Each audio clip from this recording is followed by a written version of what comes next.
Tonight's Q&A is primarily for those who are new to my work and also for those who rarely ask questions, so that you may know how it works. If you're invited to the stage, you may ask your question. If a question is entirely prescriptive or quite top of the head or insincere, it will likely not receive a response. Hey, Kapil, can you hear me? Hey, Kapil. I'm pretty new to your work, and I just want to say thank you for, putting out all the information that you do. I think some of the things you say are so important that, it seems like it's hard to convey, in the English language. It seems almost like a disservice. But thank you. And my question is, how do you sort of, the idea of desire, desperation, like how can you truly know if you desire something or it's not some sort of like prescription to help yourself? You can often tell by the number of excuses you do or do not make. That's a fairly easy way to tell. Hi, Kapil. If you are invited to the stage, you can go ahead and ask your question. Okay, so I don't have a question, but I just want to thank you for putting the stuff out. And I came across you via Naval Ravikant only. So yeah, just wanted to say that. Thank you. How do we basically prolong the moment of clarity? Like it seems to go in and out. There's no how. But this happens that I have been chasing something or other. So, and it's mostly FOMO. So how do we get out of this loop and do what we want while... If you ask a how question, how do I do this? How do I do that? You are falling for the trap, which puts you in misery in the first place. So it is important to consider what one is asking to make sure that it is sincere. To ask a question like, how do I prolong clarity? Or how do I get out of the trap of this? Or how do I stop chasing? Or how do I do this?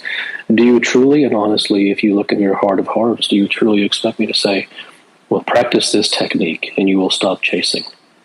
Practice this method and you will attain clarity. It's a nonsensical question. It isn't serious. Therefore, it deserves no response. Hello? Is the best way. And when I say the best way, basically if the goal of life is to be happy and comfortable, let's just remove the comfortable part. If the goal of life is to be happy, not knowing truth about certain things helps you to do that. If that's the goal, then why do we always have to seek truth? That's A. And okay, I cannot ask them all. Just stop there. You've made about 19 assumptions there. The goal of life is to be happy. Who told you that? Mm-hmm. That's something that you believe. That's baggage. That's a personal belief. Yeah. That's a personal belief. That's right. That's baggage that you brought with you. And as long as you believe that, the rest of your question and anything that you say after that is completely invalid, because that has no place. It isn't a reality. So you've already created fantasies for yourself. Then you ask yourself how to rectify and prolong and sustain and support fantasies. That doesn't exist, because the entire concept of happiness that you've been sold upon by society and spirituality, self-help, self-development, all the nonsense jargon that's out there has brainwashed you into believing in happiness. Therefore, you really can't be helped. Hi, Kapil. When I truly introspect and I try to figure out what is my mind saying and what is truly instinct or what is true, I find it sometimes difficult to decipher between the two. Is there that's a fair question. The most practical answer for you is that whatever you think is intuition, it is likely mind.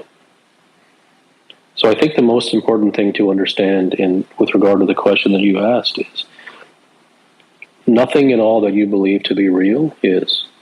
It is all self-created jargon.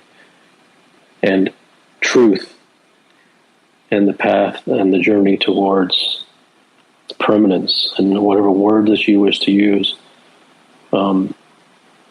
very much has its foundation in cleansing oneself of all the brainwashing and conditioning and the beliefs and opinions that have been packed into oneself over decades upon decades. What's the most limiting self-belief that you see in people you talk with? One of the most limiting is a complete and utter enslavement to methods and techniques. That one might take lifetimes to get over. Hello. Are you familiar with Judd Mckenna's teachings? And if so, what do you think of some of his ideas? No, I'm not. And the narrative that you tell yourself? Why would you believe that there would be no difference between that? Hi, Kapil. Is the search for truth a truly solo pursuit in the sense that prescriptions from others cannot be relied upon and only you can determine truth for yourself? Well, any prescription cannot be relied upon. Methods and techniques and prescriptions and how-tos really are circular chases which lead nowhere, and one need not by any means believe that. They can simply look into their own experiences of life and plainly see for themselves. There's no reason to have faith or believe anything that I say. One must verify for themselves through their own experiences. The truth, the truth is absolutely a solitary journey because one lives in a society and one is conditioned and brainwashed, and all that one hears by reading books and media and motivational speakers, authors, priests, pundits, gurus, whatever it may be, they all lie, and they don't lie with malintent, but all they do is prescribe. Therefore, they lie. So you have millions upon millions of people who attend various workshops and retreats and speakers and spiritual gurus who give long talks, and one should never believe anything. One should examine for themselves. Survey the audience. Survey yourself afterwards. What they really do for you. Examine for yourself, and you'll see the evidence is very plain. None of those things help anybody. They're just entertainment. Hi there. I have kind of an odd question just based off of my own personal experiences in the last 6 months or so. I lost someone to suicide. I was wondering if you could speak on that. What happens when you kill yourself? What does it do for your karma? I don't know the answer to that. I don't know about what happens after death. I am sorry for the tragedy that you experienced. But I can't speak to as to what happens afterwards. In all honesty, life is a far greater question and a far more acute and relevant one than what happens after death. Hi, Kapil. My question is around, I'm married and my mom lives with us, and I don't see a lot of things like eye to eye with my mom, especially when it comes to raising my kids. And we tend to get into a lot of arguments. And what is a good way to control the frustration and anger surrounding this? It's a prescriptive question. These things take a long time to understand. There's nothing that I can say to you, we'll do this, and you'll get along better. It's not about that. It's far deeper than that. Hi, Kapil. Are you familiar with the method of self-inquiry described by Nisargadatta Maharaj and Ramana Maharshi, and do you have any opinion on it? You can try it for yourself and see if you get anywhere. Hey, my question is, when you work with CEOs and athletes, how are you able to help them without giving them any how-tos? Well, that also is a how-to that you just asked. So the understanding the understanding of the inefficiency and circular and dead end nature of how-tos has not found you, and therefore anything that I say will see. So it's a journey you'll have to go on by yourself to look through the validity of prescriptions and how-tos and examine the outcomes that you've experienced based upon following such things in non-mechanical areas. Hi Kapil, what does your mental image of final truth looks like? Hi, Kapil. I want to know if there is any truth in the statement that the difference between chases and devotion is that when you are in a chase, you seem to be operating from a place of fear, and when you're in a place of maybe not devotion, but in a place of true commitment and seeking the truth about something, you operate from a sense of certainty. Is that true, or I don't know. is there Words are words. I mean, you can apply words to anything and say, "Is that true?" Everything depends upon one's interpretation of things. So, what does certainty mean? What is you cannot pigeonhole things into words. It really is about understanding the essence of something, and then if one understands the essence of it, then whatever words that one wishes to apply to it, they may, because that makes sense to them. So words are they're very personal, and they're so. But I see, but if you feel like if there is anxiety while you're doing something or you're trying to achieve something, does that kind of mean that it's a chase? There's anxiety when people are praying to God. There's always anxiety. Yeah. So then there's nothing in your life that isn't to varying degrees anxiety. So it isn't about finding something and putting a pin in it and saying, aha, that's this. It really is about understanding. And if you really look into it, you don't really need a waving flag. You'll be able to tell if something is a chase or when it's genuine, if you're sincere. In the realm of sports and business, because there are metrics like victories and so on that separate them by miles. I'm a bit struggling in terms of understanding exactly what an only looks like in the craft of singing, because I'm in that craft and I'd like to have a better understanding of an only. Well, if someone is an only, then that means that they can do what nobody else can do. And so whatever that is, whatever that looks like for a particular individual, only they can answer that. And obviously those who are enamored by the unique talent that they bring. But what we see in society across all disciplines is copycats. So everyone is basically trying to do the same thing, only better or cheaper. And so that doesn't, and they can do that if they wish, but that doesn't mean that one is an only. So what the precise specificity of the only, the manifestation and the characterization of that in a particular domain for a particular person is something that really they can answer, or their audience can answer. May I ask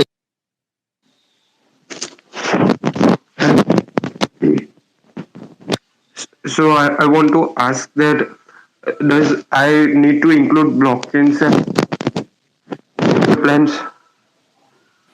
I cannot hear you. Hello? Hello? Hey, sorry, it took me a second. I have a question that it might seem a little obvious or redundant, but I'm genuinely curious. What is your reason for wanting to seek truth and promoting others to do that? Do you see a specific value to that as opposed to, let's say, maybe living like a more passive life? Well, number one, I have no reason. Number two, I don't ask others to do it. I don't recommend it to anyone. I recommend nothing to anybody. Number three, the only thing there is truth. That which is not truth is untruth. So why would I want that? given that words create meaning and also create this sense of self and these structures, and the fact that everything appears to be happening on its own, what would be the proper mindset by which to digest all of what is occurring? I don't understand your question. It's far too vague. If I were to rephrase, given that words and concepts and constructs are things with which the mind lives by, what can be done? I would say that you're premature in asking that question. And the reason that you're premature is because you're taking it at face value, and that doesn't go anywhere. You have not yet reached the point where you have truly realized deep in your heart of hearts that concepts have no relevance whatsoever. You have sort of taken it as somewhat of either 100% belief or X% belief, and nothing can be a belief. Nothing must be realized before there is any moving on to the next so-called level or stage. No. Hello. Is something that is unvarnished and self-sustained is the truth?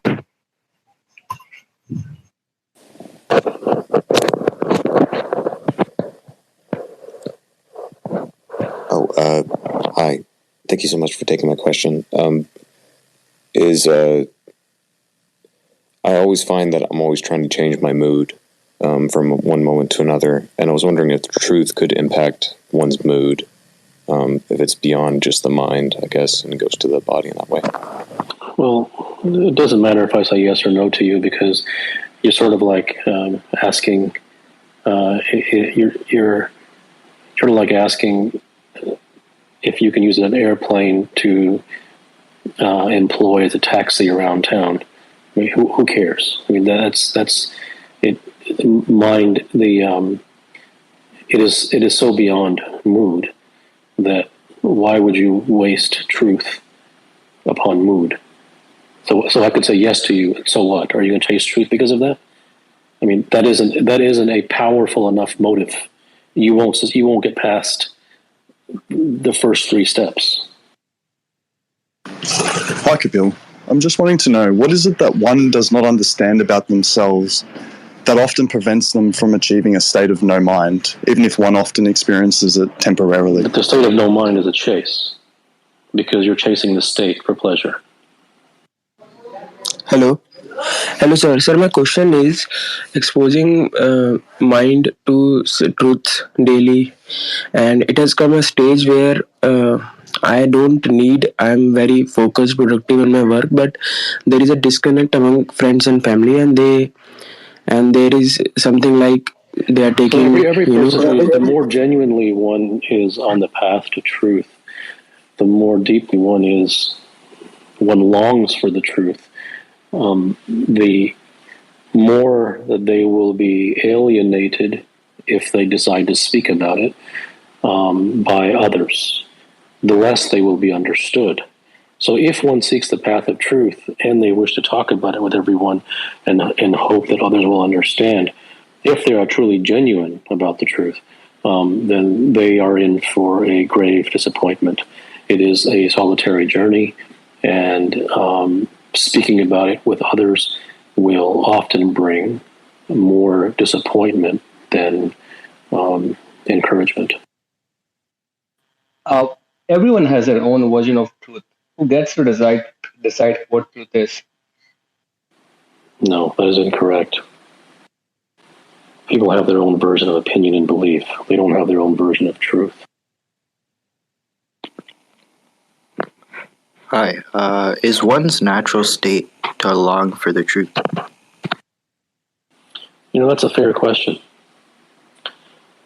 It's difficult to talk about one's natural state or to connect with that, given the years and years of conditioning and brainwashing by society and New Age and self-help and spirituality and the entire world.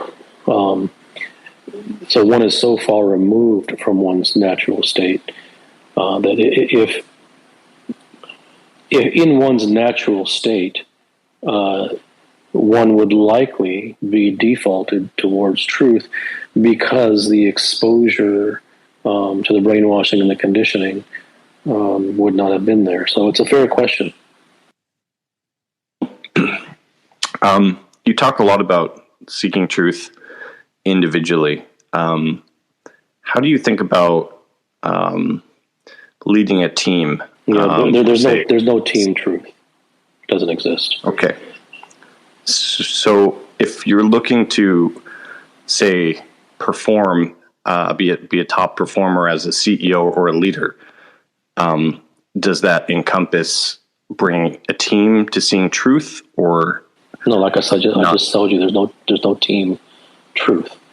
Everything begins and ends with the individual, and the individual would have to go on a serious, genuine, deep, systematic journey in order to discover the truth within themselves, and therefore, in doing so, the more and more that would emanate from them would be the truth. And therefore, their very eyes would change, and how they would process things would change. And in their own unintended, non-prescriptive, non-methodological transformation that makes a ripple effect upon everything around them. Could you define truth or give context for those who joined more recently into this space? Truth is the genuine longing for truth. Thank you. Like, probably everyone is, if someone is seeking the truth with an agenda, like I am, because all the things I tried have not worked, and I have no choice but to at least be in touch with it. And I don't know if seek is the right word. So if I am, like reading a work or doing anything with an agenda to arrive somewhere, so where is purity in it? Like, is this even pure? Well, that's a fair question. I think purity is in the place in which, or it can begin when one recognizes that whatever they truly wish to attain in their life that is of any permanence, that is of any consistency, that has any lasting value, cannot be found in methods, techniques, how-tos, and prescriptions. It cannot be found in the jargon of spirituality, self-help, self-development, gurus, motivational speakers, the media, books, magazines. I think purity begins there, is in the absolute realization, without any form of belief or opinion or faith at all, but to recognize it and realize it for oneself, that nothing that they are seeking of any permanent value that doesn't last for more than a blip on a screen simply cannot be found in the world. It cannot be found in society. It cannot be found in the jargon, in the prescriptions, and all of those things. And if one genuinely and deeply realizes that, they will never be the same again. When I'm experiencing truth, and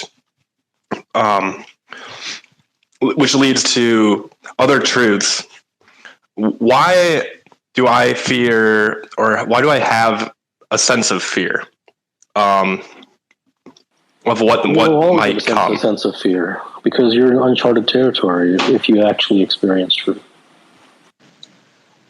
Can a man what they want to be, or is it already chosen for them? If a man truly wants to be something and they relegate it to some other force that they feel decided for them, then they never really wanted to be it. Is the truth a prerequisite in order to love another human? I think humans should drop the idea of love. That it's a vague four-letter word that really is only intellectual and related to infatuation and attachment. Hi, I think you're retarded and your brand is fake as fuck. Thank you. Do you think a person who is really seeking the truth cares about performance? I don't think that's a real question. I think you've already made up your mind and you're asking for validation. Hello. Thank you for taking my question.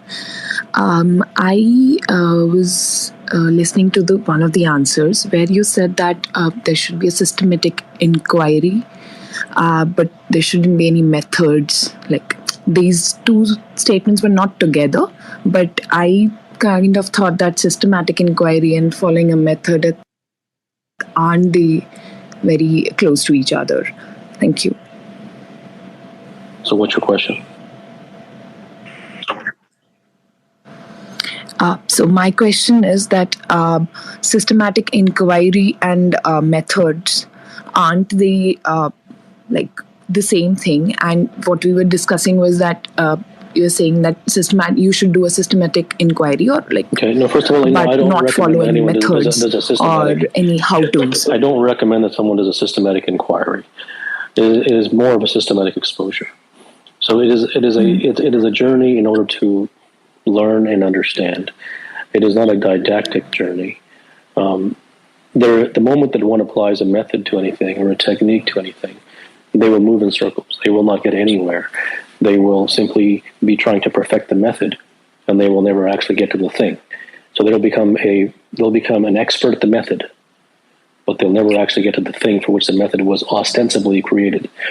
So it really is about one of the most fundamental things, one of the most fundamental truths that a human being can learn in their life is to realize the inefficacy and the anemic and circular and really empty, the emptiness behind methods. If one realizes that genuinely, without taking it as upon faith, they really put themselves in a very elevated sphere, and which allows them to then be.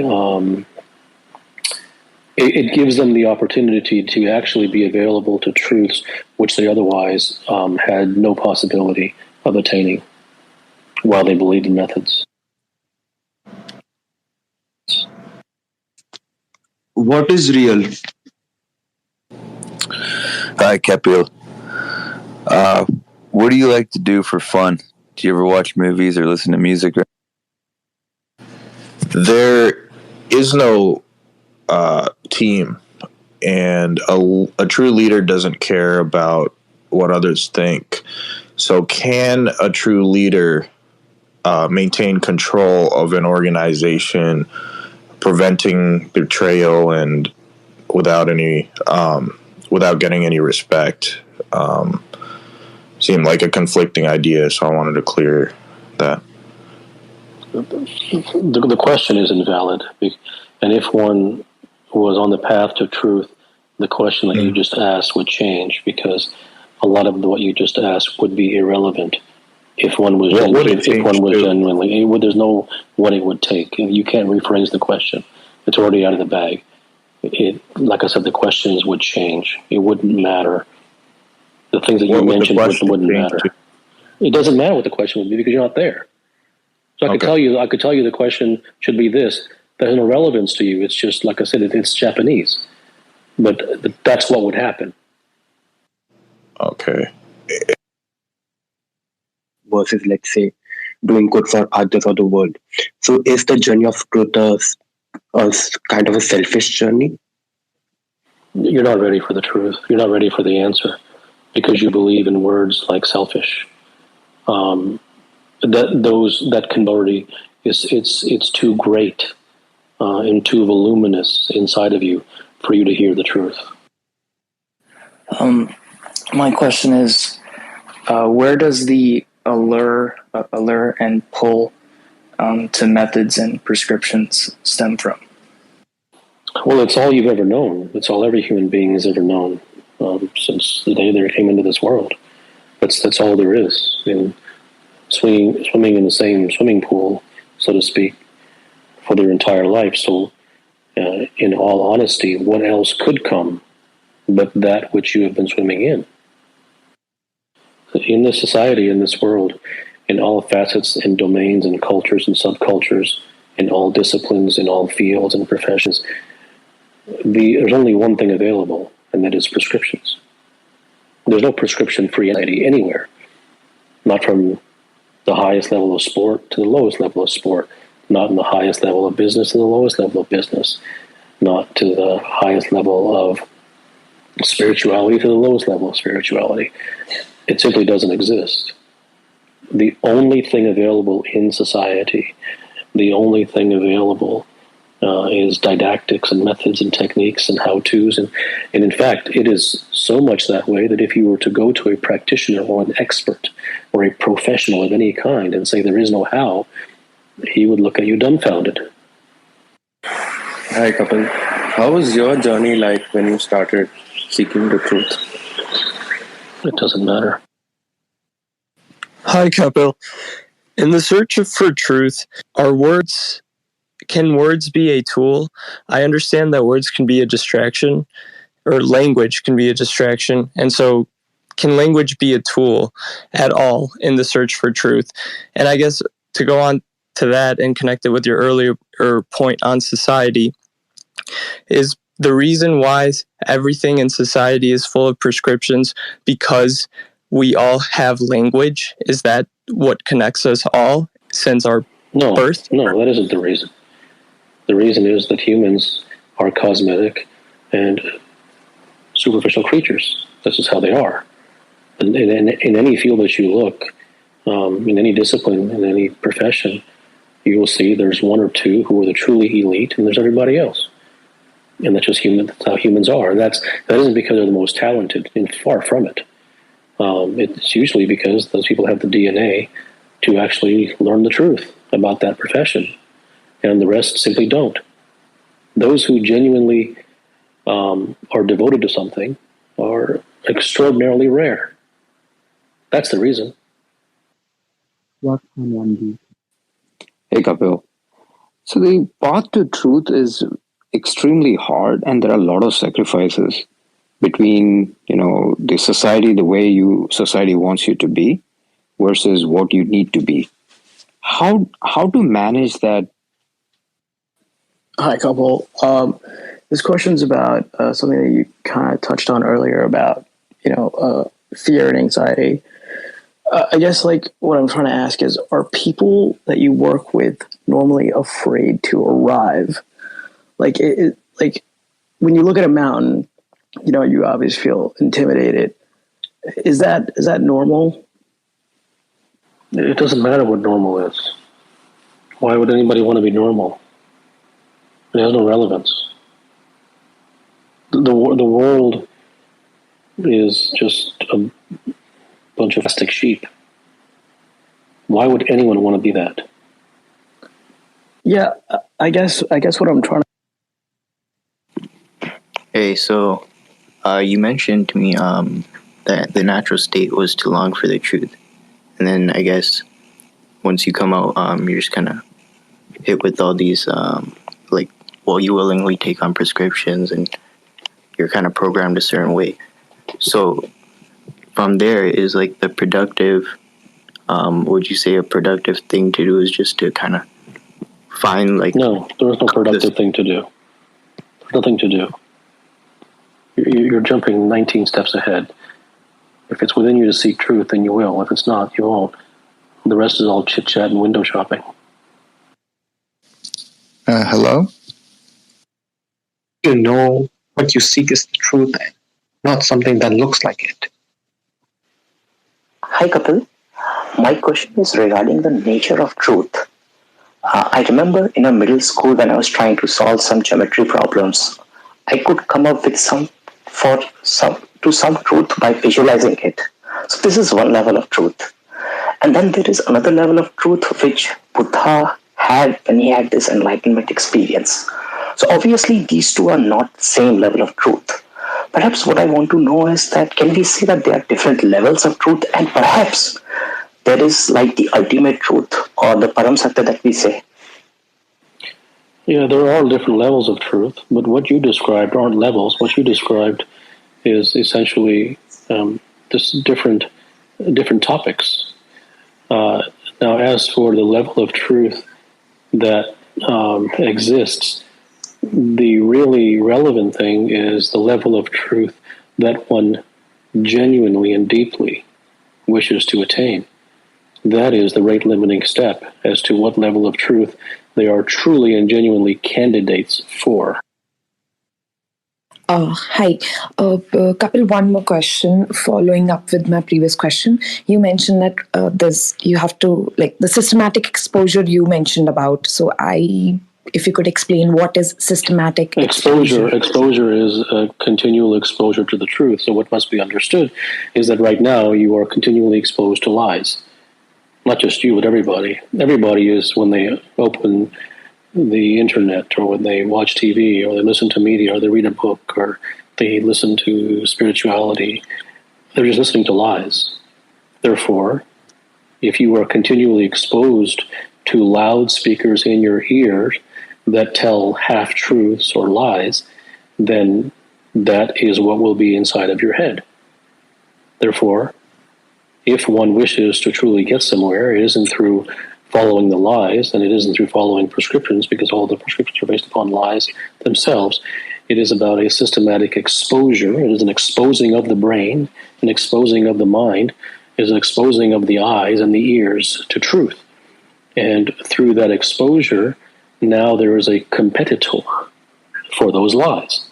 Without that, then the only thing there is are the lies. Thank you. Yeah, how's it going? Have you seen Squid Game? Hello, am I audible? Is there any truth in mindfulness and meditation, or are these just more prescriptions? No, they're more empty prescriptions, but there's no reason to take my word for it. You can examine for yourself and see for yourself, find your own evidence, so that you can realize it, as opposed to believing me or having any faith in anything that I'm trying to tell you. I'm not detracting you from it or promoting it. But no, mindfulness and meditation are really just chases. The need for control. What is truth?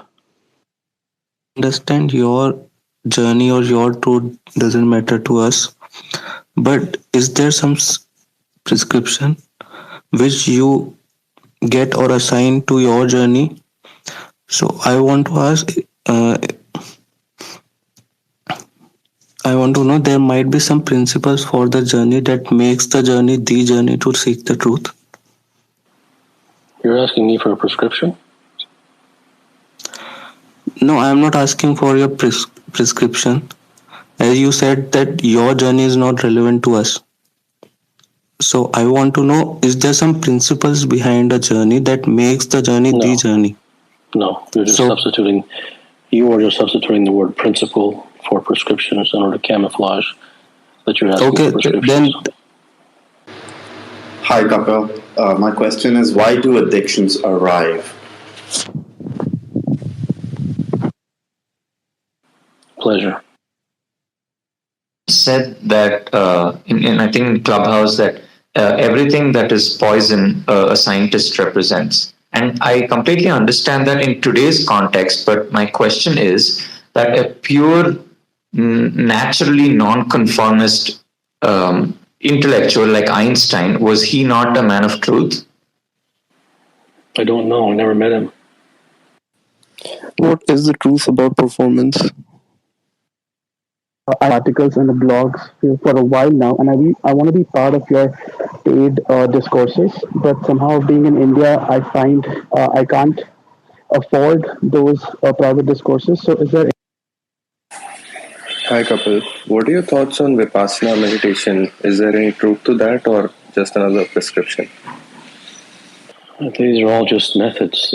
They're just prescriptions. I mean, once again, but I don't like to say that because I don't want you to believe me. Just go to the millions who have done Vipassana, including maybe yourself. Take a survey. Just look at the evidence. It's very plain to see for anyone who simply has, even a cursory interest in discovering the evidence for themselves.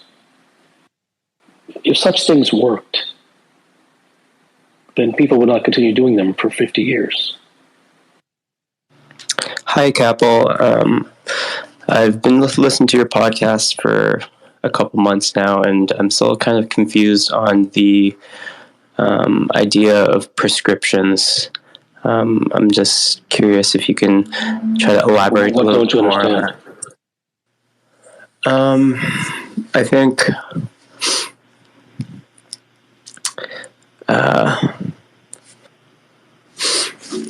I guess getting rid of my innate problems. Still working on that. No, what don't you understand about the non-validity of prescriptions? That's a good question. I actually don't know. It's very. I think this is very instructive because you haven't benefited from prescriptions, but you refuse to look there. And the reason you refuse to look to see if you have benefited or not is because you're addicted to asking for prescriptions. Therefore, you're going to ask me, I don't understand about no prescriptions. Can you explain that? And I could explain to you till I'm blue in the face. It won't matter. All you have to do is turn your head to the right and look behind you. And do I still have fear? Do I still have anxiety? Do I still have all of the things that I've been trying to through using 17.5 million methods and techniques and so-called hacks, which are given by hacks? Have they done anything for you? It's a very simple question. It isn't scientific. It is very basic and logical, and you could answer it in 5 minutes. But because you are so conditioned by society and poisoned, rather than asking that question for yourself, you will turn to me and say, what do you mean by no prescription? So that I can give you an answer. Hello? Hello? Hey, doctor, how are you? Hello? Go ahead. So with achievements, obviously at times, one has more desires with achievement. How have you found yourself to have less desires with the more achievement you had in your life with success? Anything else, rather than searching for truth, the chase for pleasure? Well, what has it been in your life? I mean, why do you talk in the abstract? The only thing that matters is what's relevant to you, not what's relevant for the world or humanity or someone else. Have you found that to be the case in your life? Yeah, the problem is that with pleasure comes the pain, and the chase is unending, and that's why I'm searching for something that doesn't has some drawback as pain. And that is exactly what prescriptions and methodologies and pleasure chases do. All they can bring is pain because there's nothing there for them to give you. They're all empty boxes. So if you come to that realization that any methodology that you follow and any pleasure chase that you pursue, and methodologies are all pleasure chases themselves because you think that you've been sold a bill of goods. You've been sold the lies, the tantalizing lies, that if you practice this, that you will get that. Sounds nice. But no one ever gets that. All they get is the instruction to practice more. It's more of money. It is just not ending. What is that I need to see or understand to understand its limits? And yet the reason that you seek more and more is because nothing is fulfilling to anybody. Nothing in this world fulfills or satisfies anyone or makes anyone truly content. It is all brainwashing and conditioning for people to be told what they should chase, such as happiness and all of these really empty things which go nowhere. And because you've been taught what to chase, and then you've been given methods how to chase it, you're on a hamster wheel. Therefore, you will live a life of discontentment and you will die that way. that there's really no hope is for anyone. There's that rare human being who's willing to examine and who's willing to say, who has a DNA to search for truth and turn his back on society. That's 1 in 100 million. Everybody else, they don't stand a chance. That's just the practical reality of it. I'm not here to brainwash anybody and sell you nice, happy phrases. The bumper stickers are for that. There's plenty of people who'll do that for you. I won't. My question is it possible for there to be any truth that comes from the mind, or does truth only come from beyond the mind? Well, because the mind is so deeply conditioned, then all that comes from it will necessarily be lies. Now, if there was a human being whose mind was not conditioned and brainwashed by society, then that possibility would exist. But for anyone who's lived even a day in society, what is inside of his mind is whatever the soup that he's been living in. That's what enters. If there's a flood outside and you open your door, what's going to come inside? It's the flood. And nothing else can come inside. So that is why it is lies. Hey, Kapil, thank you so much for what you do. I'm on my journey, but I have a question, especially around the prescription-seeking mentality of the world, right? I specifically look at my children, and they're not naturally prescription seekers, but the way people treat them, like teachers, even my wife, their grandparents, they are becoming they're being taught to become prescription seekers. And I'm wondering how can I keep that light within them? Your children are doomed. Like everyone's children are doomed. And the only way they would not be doomed is if they were surrounded, if their primary and principal and predominant exposure was truth. Well, where are they going to get that? So whatever they're exposed to, that's what they're going to become. So as you have just explained correctly, and it isn't your wife's fault, it isn't their grandparents' fault, it's no one's fault. They're not evil and mean people who are. It's just the conditioning. It is so deep, and there probably isn't like I said, a person in 100 million who understands that when they walk into society, they're walking into a death trap. No one understands that. They would consider that phrase to be hyperbole and dramatic. And because they would consider it hyperbole and dramatic, that would be plain evidence for the fact they simply don't get it. And these things are not taught to human beings. So it would be unreasonable to expect human beings to understand this. This is complete, utter German, French, and Japanese wrapped into one with a Spanish accent. No one is told these things. Therefore, you cannot blame anyone. So anyone who's exposed to, which is basically everyone, to lies, lives a life of lies. They will learn to talk like, they will learn to think like, they will learn to process, they will learn to act and behave, and they're just doomed. It isn't defeatist, it's simply a fact. And the only way to get around that fact is simply ask yourself the question, how can they not be doomed? If they were born to someone or one person who had discovered truth, even a X percentage of truth for themselves, then the child would have a possibility. But everyone is doomed. Hi, Kapil. This is Naveen. My question is, regardless of what is truth or what our beliefs are, we live in a society to tell stories, to get things done. Should we maintain this dual personality? The rest of your question has no validity. It really doesn't.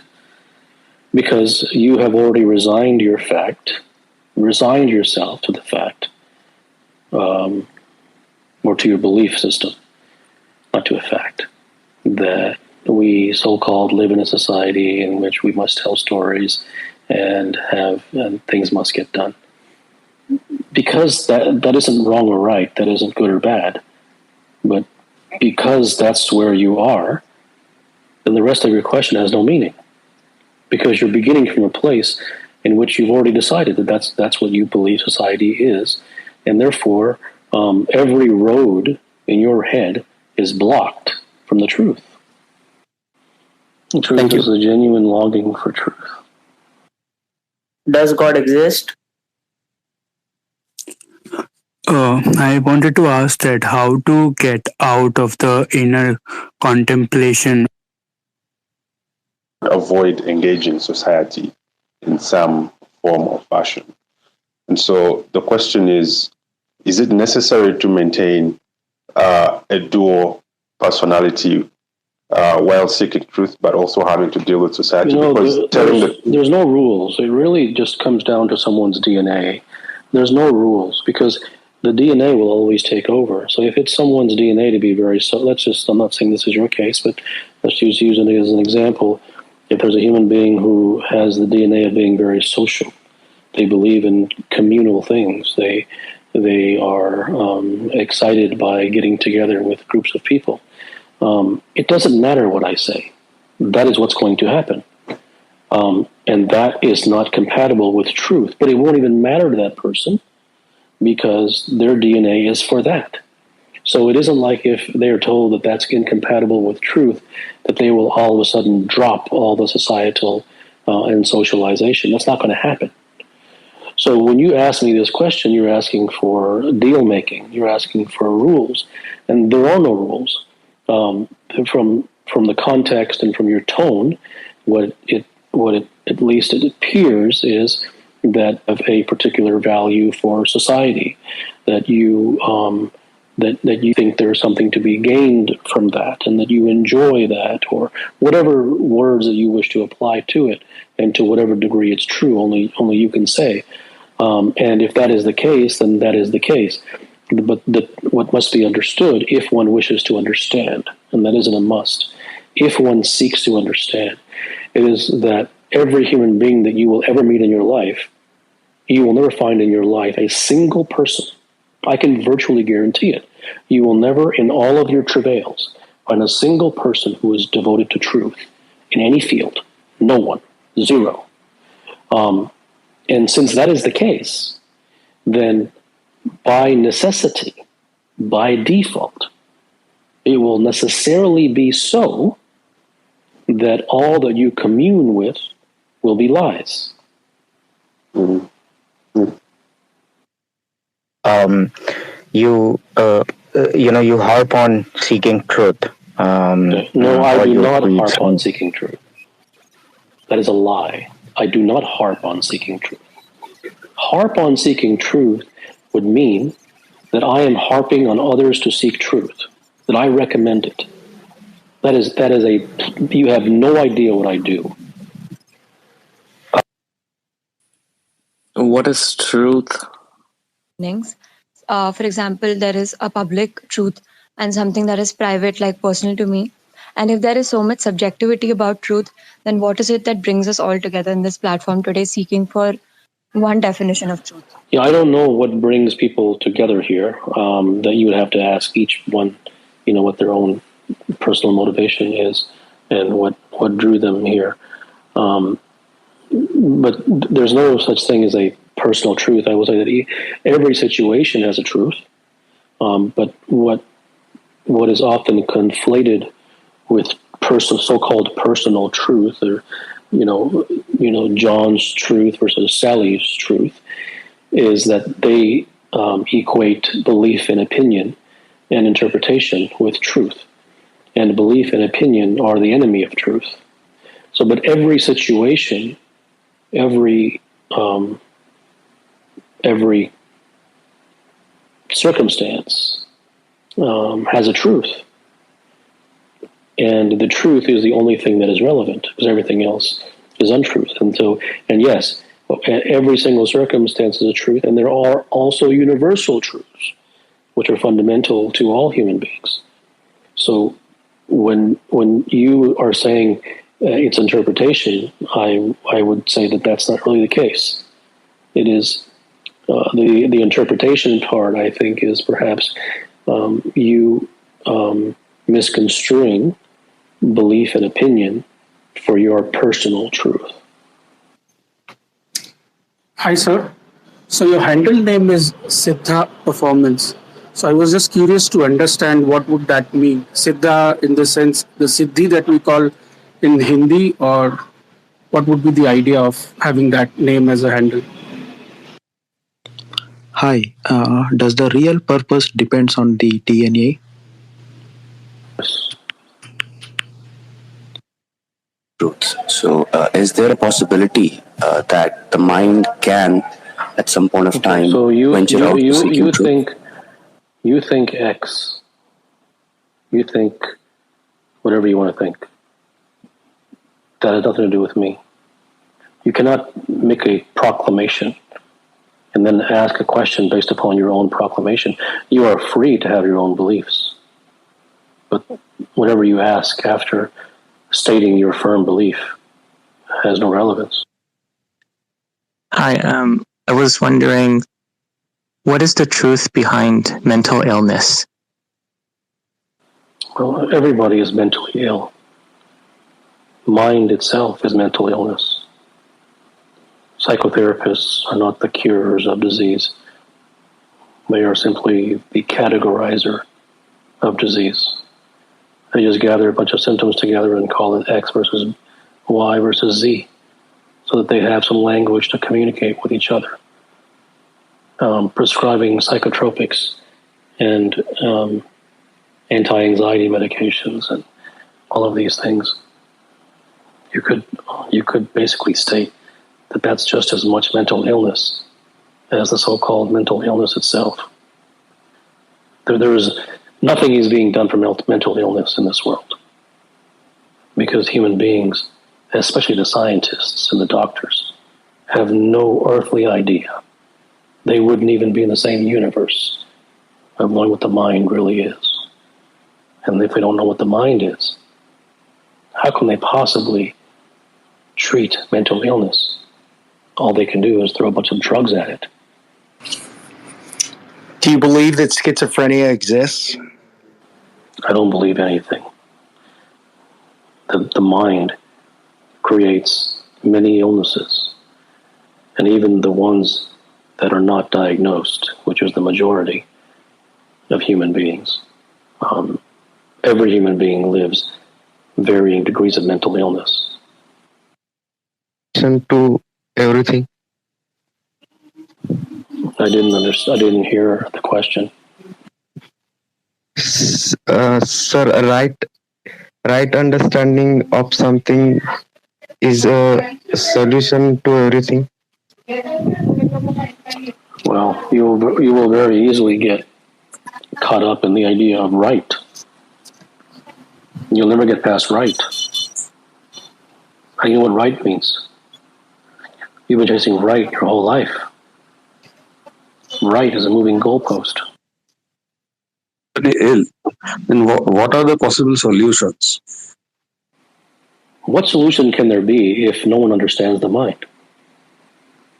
You're a logical person. Is that correct? Yes. Okay. So what solution, how can a solution even be born?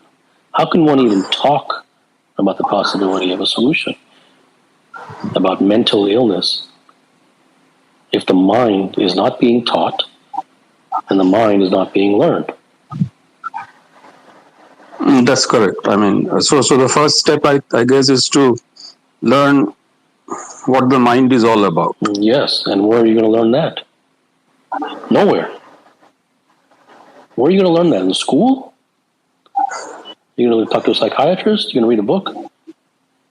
This is the plight that no one understands. So let's say even if you come to the conclusion that one very basic level, that if one is going to treat, if one is going to do anything with mental illness, that they must understand the mind first. No one understands. There's no way that you can learn about that. there's no traditional avenues that you can learn about that. Who are you going to ask? If you ask the spiritualist, he will tell you to go meditate and do mindfulness.